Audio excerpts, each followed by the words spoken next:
Assalamualaikum warahmatullahi wabarakatuh. Ketemu kembali dalam mata kuliah Perekonomian Indonesia bersama saya Jariah Abu Bakar SMSI. Untuk pertemuan kali ini kita akan membahas tentang sistem perekonomian. Mengapa? Karena sistem perekonomian ini termasuk salah satu materi yang perlu dipahami agar mahasiswa bisa memahami bagaimana jalannya sebuah perekonomian di suatu negara. Baik, langsung saja untuk hari ini kita akan langsung masuk untuk mata kuliah Perekonomian Indonesia dengan subjudul Sistem Perekonomian. Nah, sebagai pendahuluan dapat kita lihat bahwa sistem perekonomian yang diterapkan oleh suatu negara itu akan sangat mempengaruhi maju dan mundurnya perekonomian negara tersebut. Para ahli ekonomi berperan besar dalam memberikan sumbangan pemikiran kepada para penguasa untuk merumuskan model dan sistem perekonomian seperti apa yang paling tepat serta realistis untuk diterapkan pada negara yang bersangkutan.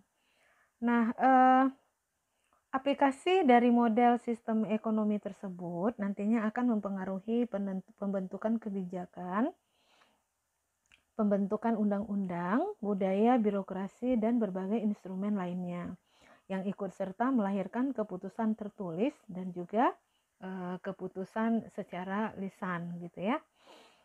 Nah, sehubungan dengan hal ini, ketika pemerintah melahirkan keputusan baik tertulis ataupun secara lisan, di mana ujung-ujungnya nanti aplikasi dari keputusan sistem ekonomi tersebut diharapkan mampu membawa perubahan bagi peningkatan kesejahteraan masyarakat. Nah, dalam materi hari ini kita akan membahas tentang sistem perekonomian yang diterapkan oleh berbagai negara, bukan hanya Indonesia, yang dipandang dari berbagai sudut pandang dimensi yang mampu melahirkan kesimpulan bagi para pembaca tentang atau bagi para penonton video bahan ajar ini tentang perbandingan dari sistem perekonomian, termasuk nanti kita akan membahas tentang sistem perekonomian Pancasila. Nah, kita lihat bahwa dalam materi kali ini, karena materinya lumayan banyak, maka materi ini saya bagi atas dua. Ini untuk materi yang pertama tentang sistem ekonomi ini adalah bagian pertama, jadi kita akan membahas sampai kepada sistem ekonomi kapitalis, dan nanti akan ada bagian kedua untuk membahas kelanjutan dari materi yang ada pada bab ini atau pada bahan ajar ini. Jadi bahan ajar tentang sistem ekonomi ini terbagi atas dua bagian. Yang ini adalah bagian yang pertama, dan nanti untuk bagian pertama hanya sampai pembahasan kepada sistem ekonomi kapitalis. Kemudian untuk sistem ekonomi sosialis, sistem ekonomi Islam, dan sistem ekonomi Pancasila nanti akan kita bahas pada video selanjutnya atau pada bagian yang kedua. Oke, next. Nah, kita lihat bagaimana pemahaman tentang sistem ekonomi. Menurut Ramlan Surbakti, yang dimaksud dengan sistem ekonomi ialah seperangkat mekanisme dan lembaga untuk membuat dan melaksanakan keputusan mengenai produksi, pendapatan, dan konsumsi di dalam suatu wilayah tertentu. Nah, lebih jauh Ramlan Surbakti juga mengatakan bahwa sistem ekonomi itu terdiri atas sejumlah mekanisme, pengaturan organisasi, dan peraturan untuk membuat dan melaksanakan keputusan tentang alokasi sumber-sumber yang terbatas. Nah, dahulu sistem ekonomi itu berlangsung secara sangat sederhana, yaitu dengan sistem pertukaran antar produk bagi setiap orang yang memiliki produk-produk tertentu. Nah, pertukaran antar produk ini biasa kita kenal dengan istilah barter. Ada beberapa benda atau yang disebut dengan sistem barter atau barter system yang pernah dijadikan sebagai alat pembayaran dalam setiap transaksi yang pernah berlaku di dunia. Nah, kita bisa lihat sebagai berikut ya. Jadi ini ada tabelnya, saudara bisa lihat di tabel itu ternyata banyak sekali benda-benda yang pernah dilakukan atau dijadikan sebagai mata uang dalam barter system. Nah, ada beberapa benda atau barter system yang pernah dijadikan sebagai alat pembayaran dalam setiap transaksi yang pernah berlaku di dunia seperti yang tertera pada tabel berikut. Ada tanah liat, ada kulit sapi, ada manik-manik, kulit penyu gitu ya. Dan bahkan ada yang menarik itu sampai kepada kartu main, utang orang, kemudian utang bank, dan juga ada di sana utang pemerintah. Nah, ternyata ini juga bisa dijadikan sebagai alat tukar atau pengganti dari uang gitu ya.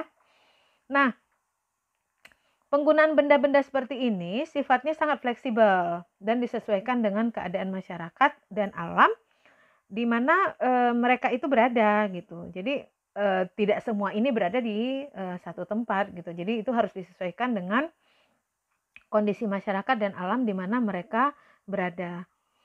Jika kita ambil contoh, jika masyarakat itu berada di daerah pantai, maka tentunya mereka akan menggunakan sesuatu yang berasal dari daerah pantai, seperti berasal dari ikan. Ya, biasanya ikan itu menjadi sesuatu yang dominan dalam sistem barter ini. Hal ini bisa kita buktikan atau terbukti seperti negara-negara yang dikelilingi oleh lautan, tak terkecuali juga seperti Indonesia yang merupakan juga wilayah kepulauan atau negara kepulauan. Itu bahkan sebenarnya masih berlaku di beberapa daerah pesisir pantai kawasan timur Indonesia atau di daerah KTI ya, kawasan timur Indonesia. Begitu juga yang terjadi pada mereka yang tinggal di kawasan pegunungan atau daerah padang pasir. Di beberapa tempat di Timur Tengah seperti Gurun Sahara, mereka melakukan barter sesuai dengan apa yang terdapat di padang pasir dan dianggap berharga. Selanjutnya,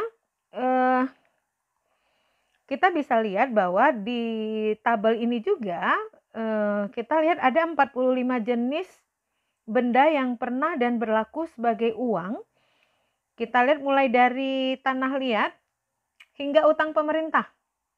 Ya, hingga utang pemerintah itu adalah benda-benda yang pernah dijadikan sebagai uang atau alat tukar. Bermacam-macam model ini pada saat diaplikasikan atau ditransaksikan sebenarnya bisa saja menimbulkan analisis harga yang berbeda-beda. Sebagai contoh, pada sistem barter yang terjadi dan orang yang membutuhkan barang yang akan dimiliki menyebabkan timbulnya tawar-menawar karena menyangkut dari segi kualitas masing-masing barang tersebut gitu. Jadi sebenarnya sistem barter ini banyak kekurangan ya, Dek. Kekurangannya itu ya seperti itu. Jadi bisa saja barang yang akan ditukar itu belum tentu memiliki kualitas yang sama. Makanya di sana akhirnya timbul yang namanya tawar-menawar. Contohnya, saat seseorang memiliki sekarung beras misalnya dan ingin menukarkannya dengan sekendi anggur, nah itu kan nilainya beda. Nah, maka di sini akan menimbulkan analisis yang menyangkut kualitas beras yang dimiliki. Apakah beras tersebut termasuk kategori baik atau sedang atau rendah? Nah, begitu pula sebaliknya pada minuman anggur tersebut. Sehingga hal seperti ini akan menyebabkan proses transaksi yang terjadi itu cenderung akan menjadi sedikit atau sangat rumit dan tidak ada aturan yang pasti. Nah, ketika aturan itu berlaku dalam sistem barter ya, kita lihat dalam sistem barter itu juga terjadi penetapan harga yang hanya ada pada satu jenis barang saja, seperti kulit penyu ya. Maka ini bisa menyebabkan penyu di dunia ini akan musnah atau habis. Karena setiap orang harus memiliki kulit penyu atau orang bisa menjadi kaya karena ia mempunyai peternakan penyu yang luas.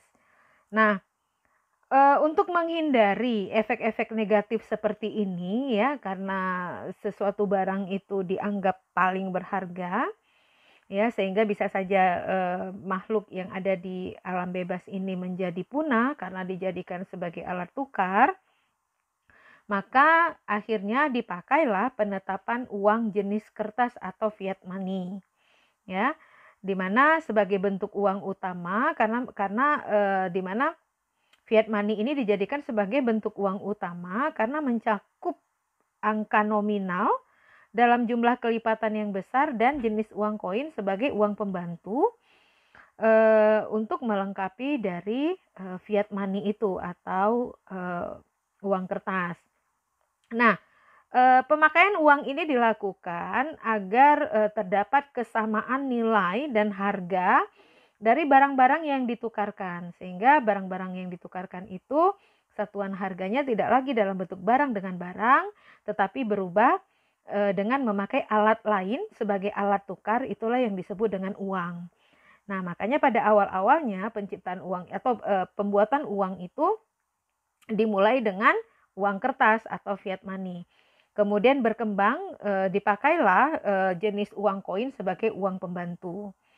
Nah, untuk jenis uang koin sebagai uang pembantu itu dibuat untuk nilai nominal yang lebih kecil, ya, untuk dibuat nilai nominal yang lebih kecil. Artinya nilai yang lebih kecil dari uang kertas itu digunakan jenis uang koin. Hal ini dilakukan sebagai sebuah keputusan yang bijaksana. Walaupun dalam prakteknya tidak menyebabkan terjadinya perbedaan indeks pada harga, karena secara fakta uang kertas telah beredar melintasi antar benua, ya. Nah, coba kita lihat di sini ada asal mula nama-nama mata uang. Kita lihat yang pertama itu dari India. India itu mata uangnya adalah rupiah. Dan ternyata rupiah itu diambil dari pengertian dasar yang artinya perak. Ya, mungkin pada saat itu orang India itu melakukan perdagangan itu dengan banyak menggunakan perak, atau mungkin mata uang mereka itu dibuat dari perak gitu ya. Kemudian Uni Soviet memakai mata uang dengan nama rubel yang artinya memotong. Nah, mungkin mengapa dikatakan memotong? Karena memang dengan uang itu memangkas sistem barter gitu ya. Jadi Uni Soviet memakai rubel yang artinya memotong. Kemudian Italia itu memakai lira. Lira itu berasal dari bahasa Latin yang artinya libra. Libra itu mungkin kita nggak tahu makna khususnya apa gitu ya. Kemudian ada Peru. Peru itu mata uangnya sol yang artinya adalah matahari. Kemudian ada Brasilia, itu nama mata uangnya adalah cruzado yang artinya penyeberangan ke selatan. Ada Jerman. Jerman memakai nama mata uang mark, ya, mark dari Jerman kuno yang artinya memberi cap atau menyimpan catatan. Kemudian negara Prancis. Perancis nama mata uangnya adalah franc dari Francorum Rex. Tulisan Latin artinya raja dari Frank. Ditemukan di atas uang logam Prancis pada abad pertengahan. Makanya kita tahu bahwa mata uang Prancis itu berasal dari Francorum Rex. Kemudian Jepang. Jepang mata uangnya adalah yen, artinya bulat. Dan ditetapkan ketika mata uang Jepang diganti dari bentuk persegi ke bulat. Kemudian ada Inggris. Inggris itu mata uangnya adalah pound, artinya dari ukuran berat perak. Kemudian ada Spanyol, itu mata uangnya adalah peso, artinya berat. Itu berat ukurannya ya dari dolar perak. Nah, ini diambil dari Capital Market Society of Indonesia ya, dana dan investasi. Nah, ini adalah jenis-jenis maksud saya ini adalah jenis-jenis mata uang berdasarkan negara dan asal mula kenapa nama mata uangnya seperti itu. Nah, kemudian Menurut Muhammad, bahwa uang tidak mempunyai harga namun merefleksikan harga semua barang. Ini sebenarnya dalam istilah ekonomi klasik dikatakan bahwa uang tidak memberikan kegunaan langsung atau direct utility function. Tapi kalau nantinya uang tersebut dipergunakan untuk membeli sesuatu, ya seperti barang atau jasa, maka selanjutnya baru uang itu akan memiliki atau mempunyai kegunaan. Di mana dalam teori ekonomi neoklasik ya dikatakan bahwa kegunaan uang timbul dari adanya daya beli. Atau di sini bisa kita katakan juga bahwa uang itu sebagai media atau alat penghubung ya. Oke, next. Nah, ini adalah sejarah hingga beredarnya mata uang rupiah di Indonesia. Ya. Nah, kalau kita lihat tadi sudah ada jenis-jenis mata uang, kemudian juga ada namanya, alasannya ya. Nah, kalau di Indonesia sendiri sejarah beredarnya mata uang rupiah itu diawali dari uang sisa zaman kolonial Belanda, De Javas Bank. Ini kita ada bahas ketika kita membahas tentang sejarah perekonomian Indonesia. Bagaimana awal-awal penjajahan dari kolonial Belanda itu di Indonesia. Dan bagaimana keberadaan dari De Javas Bank ini. Nah, kemudian uang yang sudah dipersiapkan oleh Jepang sebelum menguasai Indonesia dengan bahasa resmi Hindia Belanda, yaitu mata uang De Japans Regering dengan satuan gulden yang dikeluarkan pada tahun 1942. Kemudian masuk kepada fase ketiga. Uang pendudukan Jepang yang menggunakan bahasa Indonesia itu dikenal dengan nama mata uang pemerintah Dai Nippon. Itu memiliki tahun emisi 1943 dengan pecahan bernilai Rp100. Setelah itu masuk fase keempat ya, Dai Nippon Teikoku Seibu.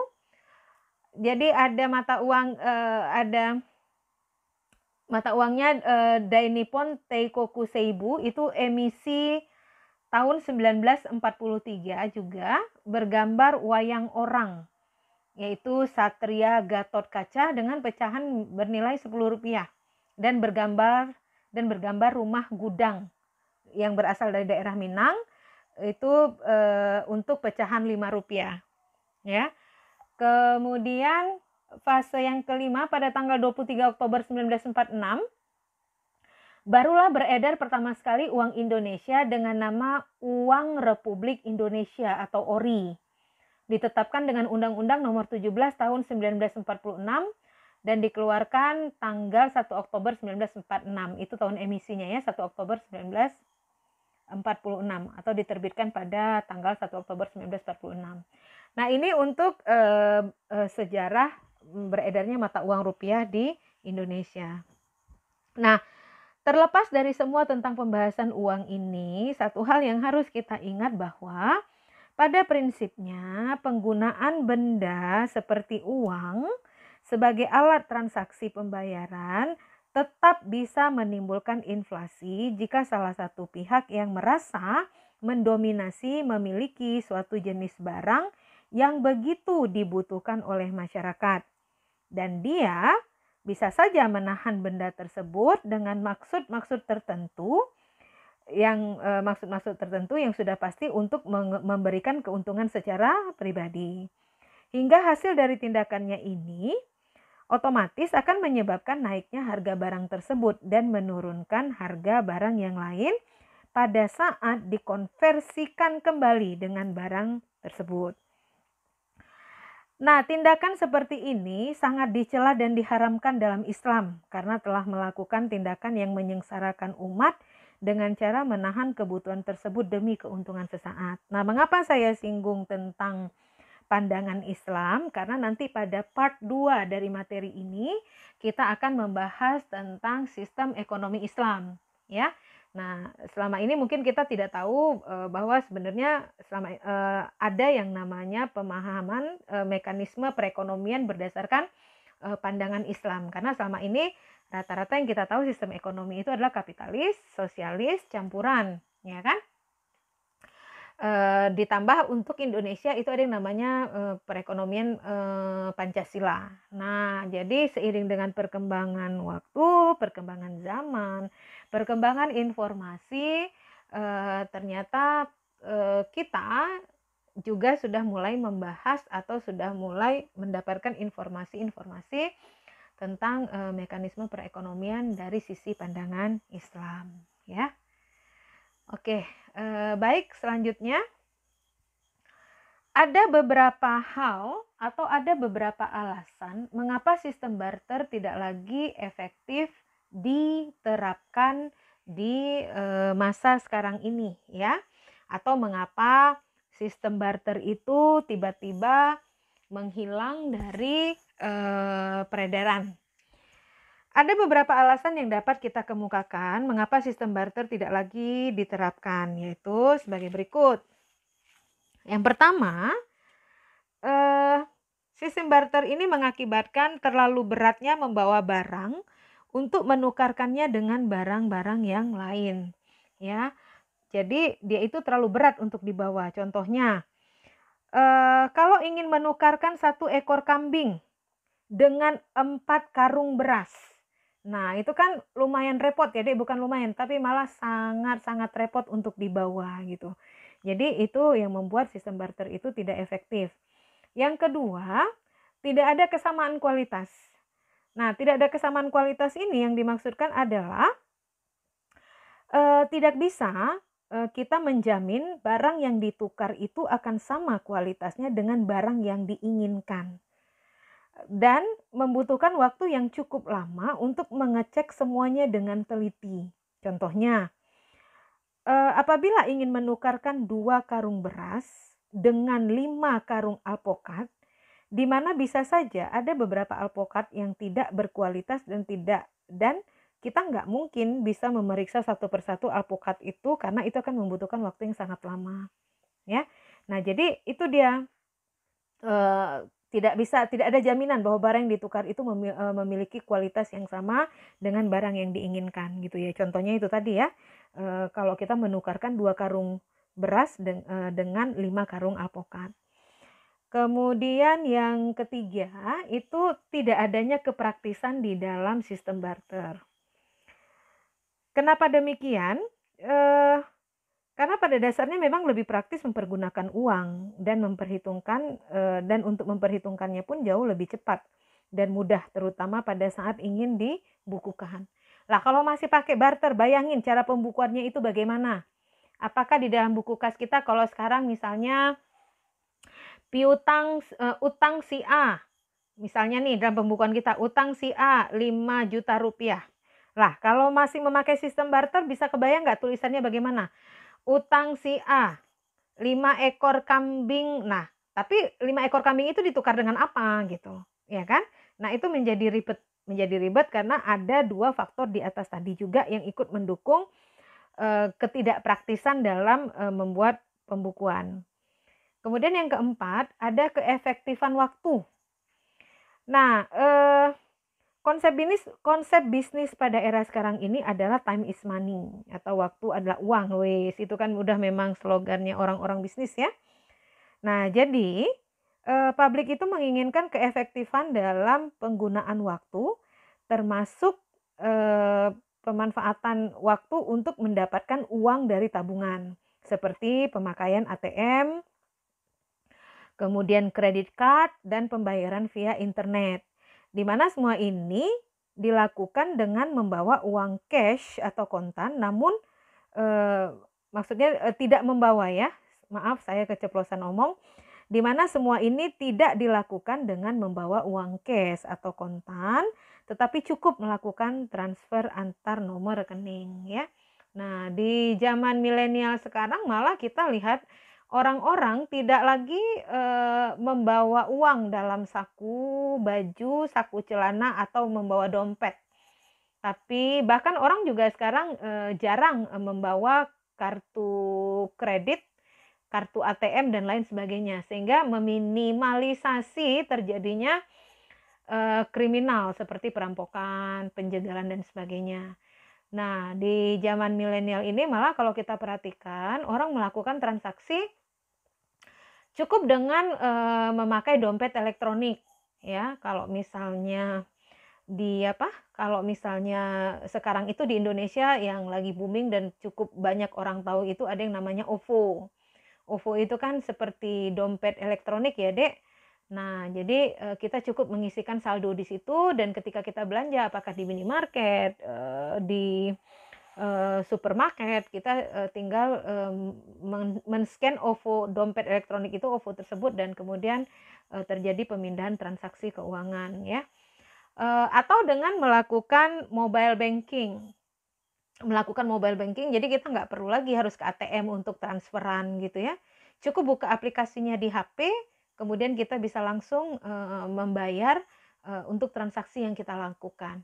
Dan bahkan kalau kita perhatikan di acara-acara, di iklan-iklan televisi, malah beberapa bank itu tidak lagi menerima pembukaan, bukan tidak lagi menerima ya, tetapi maksudnya mempermudah pembukaan rekening yang membuat nasabah tidak harus datang ke bank yang bersangkutan. Cukup melakukan pendaftaran mandiri melalui online, tidak perlu melakukan atau tidak perlu menginstal aplikasi pada handphone atau smartphone ya.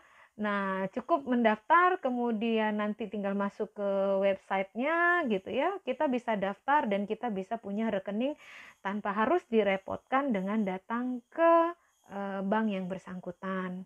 Nah, itu kan semakin berkembangnya teknologi dengan jenis kegiatan juga yang semakin luar biasa dari para pelaku ekonomi, maka keefektifan waktu dan keefisienan dalam bertransaksi itu menjadi salah satu tuntutan yang diinginkan oleh setiap orang gitu ya. Nah, tapi walaupun di situ ada kelebihan, tetap ada kekurangannya. Kekurangannya apa? Kekurangannya adalah eh, karena kita masih merupakan bagian dari negara berkembang, untuk memakai benda-benda elektronik seperti dompet elektronik atau melakukan transfer via bank dan sebagainya yang seperti saya jelaskan tadi, itu pemberlakuannya itu terbatas ya, terbatas hanya pada tempat-tempat tertentu yang memiliki akses atau pelayanan yang bisa menggunakan dompet elektronik atau transfer bank seperti yang kita bahas tadi.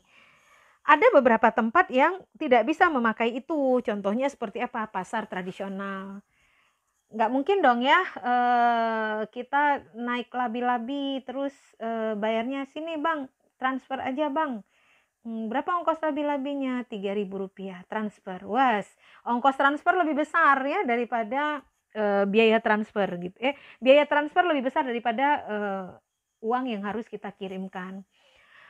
Tapi kalau di negara maju seperti Malaysia, Hong Kong gitu ya, dan di beberapa tempat lainnya, mereka naik bus itu juga tidak lagi membawa uang. Jadi di terminal, di stasiunnya itu mereka menjual kartu. Mereka menjual kartu, kita tinggal memasukkan deposit, atau kita kalau misalnya kita masyarakat setempat, kita bisa beli kartunya, tinggal kita isi saldo. Sehingga setiap kali kita menggunakan kendaraan umum, kita tinggal tempelkan, maka kita bisa berangkat, nanti terpotong sendiri. Seperti kartu tol. Nah, kartu tol itu kan kita setiap masuk tol itu mulai membayar. Nah, kita tidak lagi mengeluarkan uang, tetapi cukup dengan menempelkan kartu tol. Walaupun di beberapa ruas tol itu masih menyediakan layanan membayar tol secara cash, ya, masih. Tapi itu jumlahnya udah kecil gitu.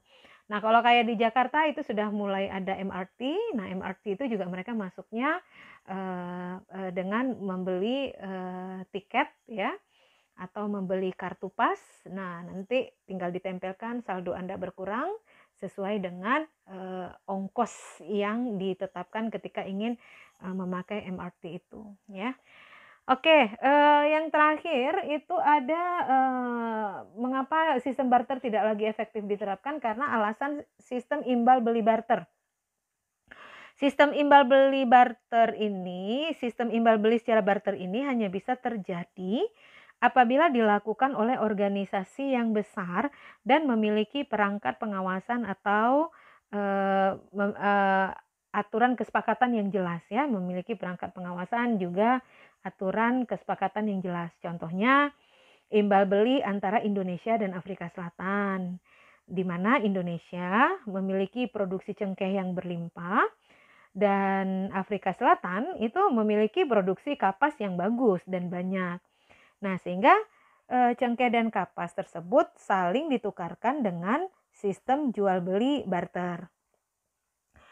Namun, hal ini melibatkan pihak-pihak terkait untuk mengawasi jalannya sistem imbal beli tersebut dengan tujuan untuk menghindari terjadinya kesalahan pembelian barang yang tidak sesuai dengan yang dijanjikan atau yang tidak sesuai dengan yang ada di dalam nota kesepakatan gitu ya, atau nota perjanjian. Nah, akan tetapi ya, terlepas dari 5 alasan mengapa barter itu tidak lagi efektif diterapkan, pada saat ini sistem ekonomi barter masih diterapkan di beberapa tempat yang terpencil, terutama mereka-mereka yang jauh dari ketersediaan sarana transportasi. Namun, kalau kita lihat pada masyarakat modern, sistem ekonomi yang diterapkan merupakan hasil penggabungan dari berbagai bentuk, termasuk berperannya teknologi dalam mempercepat setiap transaksi. Ya, oke. Baik, adik-adik mahasiswa, ya, kita lihat bahwa menurut Ramlan Surbakti, dalam masyarakat yang modern, maka pasar dan perencanaan itu akan menjadi mekanisme ekonomi. Nah, jadi pasar dan perencanaanlah yang menjadi mekanisme ekonomi. Artinya, dalam masyarakat modern, pasar lebih bersifat dan berada dalam kondisi perfect market. Ya, yaitu di mana semua pihak memiliki peluang yang sama dalam mengakses berbagai informasi dan menyebarkan informasi. Sehingga keberadaan titik equilibrium atau titik keseimbangan sulit untuk bisa diketahui dengan pasti dan jelas. Masih menurut Ramlan Surbakti, dia menyebutkan meskipun titik equilibrium itu sulit untuk diketahui dengan pasti dan jelas, namun berbagai ekonom selalu bekerja untuk menciptakan equilibrium aktual atau titik equilibrium yang mendasar, gitu ya. Nah, sebelum kita masih menyambung yang tadi, ada beberapa perbedaan mendasar antara ekonomi terpusat dan ekonomi pasar. Ya, di mana Surbakti mengatakan bahwa secara sederhana sering dikemukakan bahwa ekonomi terpusat akan menggunakan mekanisme perencanaan, sedangkan ekonomi terdesentralisasi itu lebih menggunakan mekanisme pasar. Nah, kondisinya sekarang ini menyebabkan peranan mekanisme pasar lebih dominan dalam menentukan berbagai keputusan transaksi. Nah, berdasarkan penjelasan ini, maka kita lihat bagaimana model perekonomian kapitalis yang cenderung kita lihat sebagai perekonomian yang lebih mengedepankan mekanisme pasar, ya. Oke, para mahasiswa sekalian, model perekonomian kapitalis. Nah, model ekonomi kapitalisme ini semakin sering menjadi bahan kajian dari berbagai pihak dikarenakan adanya sekelompok orang yang menganggap bahwa sistem ekonomi kapitalis itu merupakan salah satu sistem ekonomi yang dianggap bisa bertahan dan cenderung lebih simpel atau sederhana. Salah satu alasannya itu disebabkan karena sistem ini diserahkan pada pasar, ya. Sehingga pemikiran seperti ini diperkuat dengan banyaknya ekonom yang berasal dari negara berkembang yang diberi kesempatan untuk menimba ilmu di negara dengan sistem ekonomi kapitalis. Sehingga ini menjadi salah satu kecenderungan pada saat mereka kembali dan membangun negaranya. Maka mereka yang belajar di negara-negara kapitalis itu akan mencoba mempraktekkan apa yang telah mereka pelajari di negara kapitalis tersebut atau dengan kata lain mereka telah melihat hasil efektif dari dipakainya sistem ekonomi kapitalis tersebut. Nah,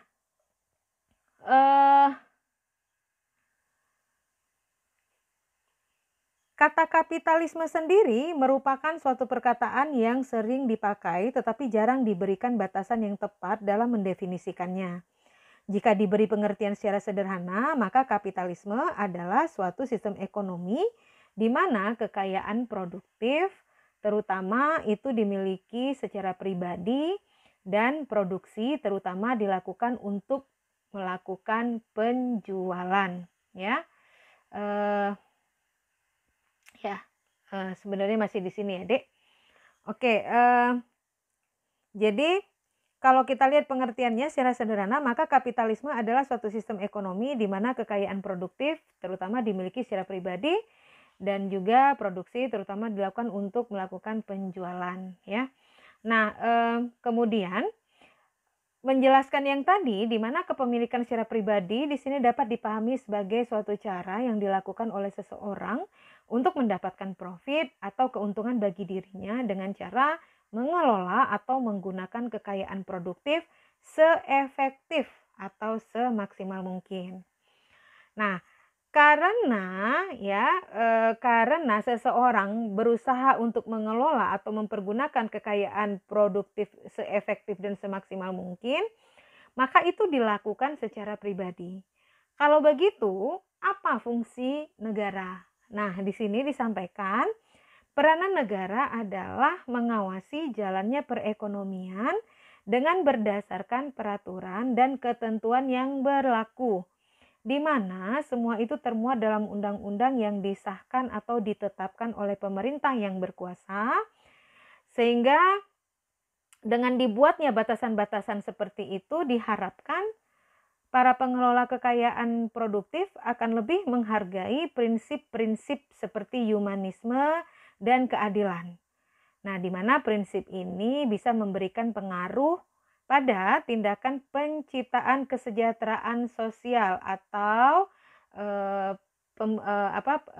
pembuatan atau menjalankan kesejahteraan sosial, ya. Nah, ada beberapa tokoh ekonom yang telah mempelajari dan memberikan pendapat tentang sistem ekonomi kapitalis yang kita tahu gitu ya dalam sejarah, itu seperti ada Adam Smith, Werner Sombart, John Hobson, Thorstein Veblen, Karl Marx, Joseph Schumpeter, dan Max Weber. Tapi di antara semua tokoh-tokoh tersebut, yang paling banyak diperbincangkan sebagai konsep terutama dari konsep kapitalisme itu adalah Adam Smith. Adam Smith dianggap sebagai peletak dasar pemikiran kapitalisme yang menjelaskan bagaimana bekerjanya mekanisme hukum pasar atas dorongan kepentingan-kepentingan pribadi karena adanya kompetisi dan kekuatan individualisme dalam menciptakan keteraturan ekonomi. Nah, sehingga kalau lebih jauh kita bisa menjelaskan bahwa melalui kapitalisme atau melalui kapitalisme ini kita bisa melakukan klasifikasi antara nilai guna dengan nilai tukar yang ada pada setiap komoditas. Kemudian juga dalam hal ini ada ukuran real dari nilai tukar komoditas yang harus dilihat dari kondisi pertukaran, pertukaran komoditas tersebut. Di mana ukuran real dari nilai komoditas adalah kuantitas dari kerja. Nah, kuantitas dari kerja yang berada dalam barang-barang lain yang dapat dipertukarkan di pasar. Yang dapat dipertukarkan di pasar. Nah, seperti itu. Baik, next kita lihat tokoh penting lainnya dari ekonomi kapitalisme ini adalah David Ricardo. Di mana David Ricardo melakukan kritik terhadap Adam Smith, terutama yang berkaitan dengan nilai komoditas.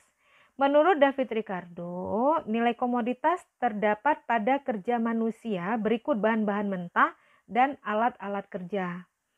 Kemudian Ricardo juga menemukan bahwa komoditas yang dijual pada harga tertentu atau pada harganya itu kira-kira akan setara dengan jumlah kerja yang diperlukan untuk memproduksi barang tersebut.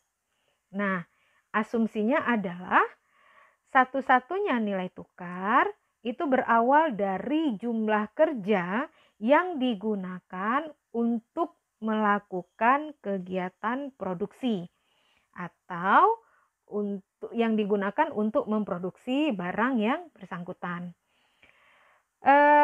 Karenanya dari Ricardo lah sifat parasit dari seluruh pendapatan yang tidak diperoleh dari mekanisme kerja itu menjadi terbongkar. Ya, jadi ternyata dalam kegiatan proses produksi itu ada parasit-parasit yang terdapat di dalam itu, dalam mekanisme kerja untuk menghasilkan produksi. Sebab darinya nanti di kemudian hari kita akan temukan apa yang dinamai dengan nilai lebih dan kerja lebih. Ya, ada yang namanya nilai lebih dan kerja lebih. Nah, kemudian kapan kapitalisme ini mengalami kemajuan atau mengalami puncak kejayaan? Kemajuan kapitalisme itu terlihat jelas pada abad ke-19 dan dekade permulaan abad ke-20 yang ditandai dengan kemajuan dalam bidang produktivitas dan kemakmuran material. Namun meskipun pernah mengalami kemajuan, tapi kapitalisme juga pernah mengalami kemunduran. Kapitalisme itu mengalami kemunduran pada saat terjadinya depresi dunia pada era tahun 30-an dan ditambah dengan munculnya gejolak sosial di tengah masyarakat, ya. Nah, kemudian sehingga pada tahun 1945 timbulnya sosialis demokrat yang siap untuk menggantikan kapitalisme dengan alasan sistem kapitalisme telah gagal mengatasi permasalahan. Kalau di Inggris, hal ini dimotori oleh Partai Buruh. Timbulnya pengalihan konsep dari kapitalisme ke sosialis demokrat pada masa itu juga disebabkan oleh tumbuhnya kekuatan Rusia pasca perang dan terjadi pengambil alihan kekuasaan di beberapa tempat seperti daerah Eropa Timur dan juga di Tiongkok. Nah, kondisi ini itu diperparah lagi dengan tumbuh dan berkembangnya kekuatan komunis yang dulunya mereka itu bergerak di bawah tanah atau bahkan mereka sudah membentuk partai komunitas dengan jumlah yang jauh lebih besar. Dan hal ini terjadi di beberapa negara barat seperti negara Prancis dan juga Italia. Sehingga jelasnya pada masa itu keadaan benar-benar sangat menjadi kacau. Dan kekacauan itu disebabkan pula karena adanya ketidakseimbangan kekuatan. Di mana ketidakseimbangan kekuatan ini sudah mulai terjadi ya Dek, sudah mulai terjadi atau sudah mulai terbentuk adanya masa tandingan atau kekuatan tandingan yang dulunya ada di pihak yang dominan. Nah, tapi ya keadaan menjadi cepat berubah setelah suasana kembali menjadi tenang, di mana kapitalisme kembali bangkit dan terus saja menunjukkan eksistensinya terutama pada negara-negara tertentu seperti Prancis, Italia, Jerman Barat, Australia, dan juga Jepang. Mengapa saya bilang ke negara-negara tersebut? Karena ini sangat terlihat dengan terjadinya kenaikan pada jumlah produksi dan tingkat konsumsi rata-rata masyarakat serta penurunan jumlah pengangguran pada saat itu. Nah, berdasarkan penjelasan saya tadi, kita bisa lihat bahwa kemajuan yang dicapai oleh sistem ekonomi kapitalis pada prinsipnya adalah terciptanya suatu hubungan interaksi antara pasar dan pelaku kebijakan atau policy, ya. Adanya campur tangan pemerintah pada sektor-sektor ekonomi dengan tujuan untuk mendorong tumbuh dan berkembangnya dunia usaha ternyata telah melahirkan suatu kedinamisan dalam dunia bisnis itu sendiri. Nah, bagaimanapun kaum pebisnis adalah sekelompok masyarakat yang begitu antusias dalam mengekspresikan keinginan serta mimpi-mimpi mereka yang diwujudkan dalam keputusan-keputusan bisnisnya gitu ya. Nah, meskipun demikian, kalau kita lihat nih, kadangkala keputusan mereka itu menjadi tidak berarti tanpa adanya perhatian dan dukungan dari pembuat kebijakan. Nah, pembuat kebijakan dalam hal ini adalah pemerintah. Sehingga sangat perlu bagi pemerintah membuat perencanaan pertumbuhan ekonomi yang memberi ruang gerak bagi dunia usaha untuk berkembang dan terutama menghindari dilibatkannya faktor politik dalam pengambilan keputusan ekonomi. Karena kalau sudah melibatkan faktor politik, otomatis keputusan ekonomi untuk mencapai equilibrium itu sulit untuk tercapai. Oke, lebih lanjut ya, saya ingin menyampaikan juga bahwa dalam sistem ekonomi kapitalis pasar atau dalam sistem ekonomi mekanisme pasar ya, dalam sistem ekonomi kapitalis, pasar itu memegang peranan penting dalam mengatur dan menentukan pembentukan ekonomi. Mengapa demikian? Karena sebagaimana kita ketahui kan bahwa di pasar semua pelaku ekonomi bekerja tanpa konflik sosial, walaupun tiap orang yang berpartisipasi itu didorong oleh kepentingan pribadi masing-masing. Pertanyaannya, siapa pelaku ekonomi yang ada di pasar? Pelaku ekonomi yang ada di pasar itu ada 3, yaitu ada produsen, ada distributor, dan ada konsumen. Nah, bagaimana produsen, distributor, dan konsumen ini berpartisipasi di dalam pasar ya, meskipun mereka didorong oleh kepentingan pribadi masing-masing tetapi tidak menimbulkan konflik sosial.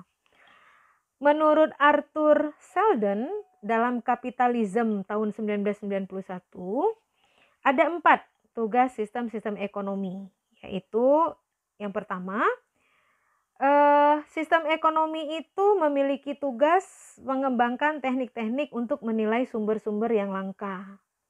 Yang pertama.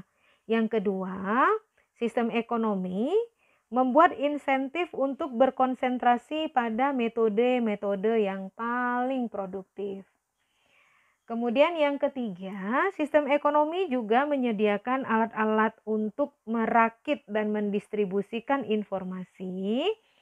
Dan yang terakhir, sistem ekonomi itu menciptakan prinsip-prinsip dalam mengalokasikan output pada penggunaan yang paling penting atau yang bernilai tinggi. Nah, bagi penganut konsep kapitalis, sistem pasar dianggap sebagai sistem yang paling representatif dan adil dalam membangun pembentukan ekonomi yang kuat. Karena menurut mereka semuanya itu akan berlaku dan dilakukan berdasarkan pembentukan mekanisme pasar ya. Jadi semua itu karena adanya pembentukan mekanisme pasar. Pendapat ini diperkuat oleh para pakar ekonomi dari kelompok kapitalis modern seperti Milton Friedman, di mana Milton Friedman menyebutkan dalam bukunya yang berjudul Capitalism and Freedom yang terbit pada tahun 1963, dia menuliskan bahwa sistem pasar bahkan secara efektif dapat mengurangi diskriminasi ras dan etnik.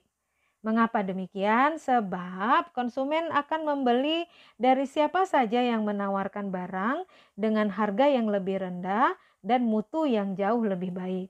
Bukan karena latar belakang ras, etnik, ataupun agama si penjual. Nah, itu semua tentang pembagian sistem ekonomi ketika kita membahas tentang sebuah mekanisme perekonomian yang ada di sebuah negara.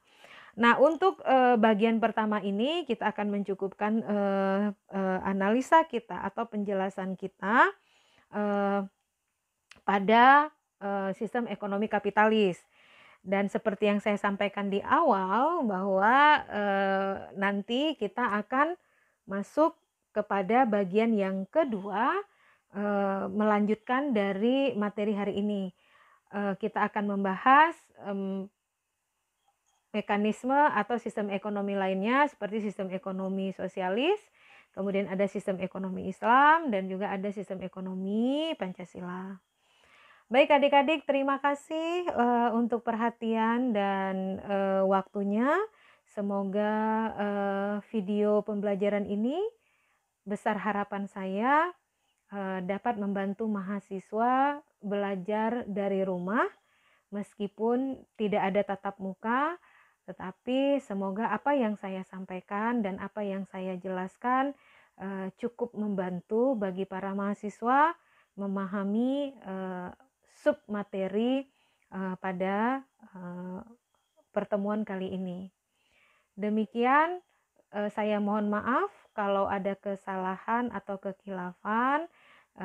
Saya mohon maaf kalau banyak kesalahan di sana sini yang mungkin dianggap tidak pantas, tapi semua ini saya usahakan bisa disampaikan secara sederhana dan sejelas mungkin agar mahasiswa bisa memahami materi yang saya berikan. Dan saya mohon kepada mahasiswa, ada tugas yang harus saudara selesaikan untuk materi ini. Kepada mahasiswa diharapkan untuk dapat membuat satu buah pertanyaan yang berasal dari materi ini, di mana pertanyaan itu juga memiliki jawaban. Jadi saudara silakan membuat satu pertanyaan sekaligus dengan jawaban dari materi yang saya sampaikan untuk judul materi hari ini. Demikian itu tugasnya, Dek, ya. Buatlah satu pertanyaan dan sekaligus dengan jawaban untuk materi yang sudah saya ajarkan, di mana untuk jawaban saudara harus memiliki harus mengisi minimal 150 kata. Ya, minimal 150 kata. Terima kasih. Assalamualaikum warahmatullahi wabarakatuh.